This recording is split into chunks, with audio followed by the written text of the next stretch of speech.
So hi guys, myself doctor Nithin MS. ഇന്ന് രാവിലെ ഞാൻ ജിമ്മിൽ പോയിട്ട് വന്നിട്ട് ഒരു വീഡിയോ ചെയ്യണമെന്ന് വിചാരിച്ചു, പക്ഷേ ക്ഷീണിച്ചു പോയി. ഒബ്വിയസ്ലി നല്ല ടയർഡായി. പിന്നെ കുറേ പേർക്ക് രാവിലെ എണീക്കാൻ നല്ല മടിയാണല്ലോ. മടി സത്യം പറഞ്ഞാൽ എനിക്ക് നല്ല പോലെ ഉണ്ട്. രാവിലെ എണീക്കാൻ ഇത്രയ്ക്ക് പാടുള്ള കാര്യം വേറെ ഒന്നുമില്ല എനിക്ക്. ടു പ്രോസസ് ഞാൻ കിടക്കാൻ തന്നെ മിക്കവാറും ഒരു 12 മണിയൊക്കെ ആവും. എന്തെങ്കിലുമൊക്കെ പണി എപ്പോഴും വരും. ഇത് കഴിഞ്ഞിട്ട് നമ്മൾ രാവിലെ എണീക്കുമ്പോൾ നല്ല ക്ഷീണം വരും. പക്ഷെ ഇത് കറക്റ്റ് ചെയ്യേണ്ടത് നമ്മളെ മാത്രം ഉത്തരവാദിത്വമാണ്, നമ്മളെ തന്നെ ഉത്തരവാദിത്വമാണ്. സിമ്പിളായിട്ട് പറഞ്ഞാൽ എല്ലാവർക്കും രാവിലെ എണീക്കാൻ പറ്റണമെന്നില്ല. Obviously their lifestyle, their habits, everything changes. പക്ഷേ നമ്മളെ ഹെൽത്ത് പ്രിസർവ് ചെയ്യാൻ മിനിമം ഒരു 6 മണിക്കെങ്കിലും എണീച്ചിരിക്കുമെന്നാണ് പറയുന്നത്.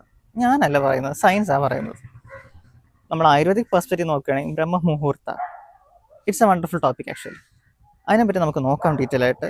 കുറച്ച് നട്ഷലി പറയുകയാണെങ്കിൽ നമ്മൾ സൂര്യൻ ഉദിക്കുന്നതിന് 90 മിനിറ്റ്സ് ബിഫോർ നമ്മൾ എണീച്ചാൽ നമുക്ക് അതിൻ്റെതായ ബെനിഫിറ്റ്സ് കിട്ടും. Both psychologically, cognitive, mentally and healthy എല്ലാം നമുക്ക് നല്ല ബെനിഫിറ്റ് ആയിരിക്കും.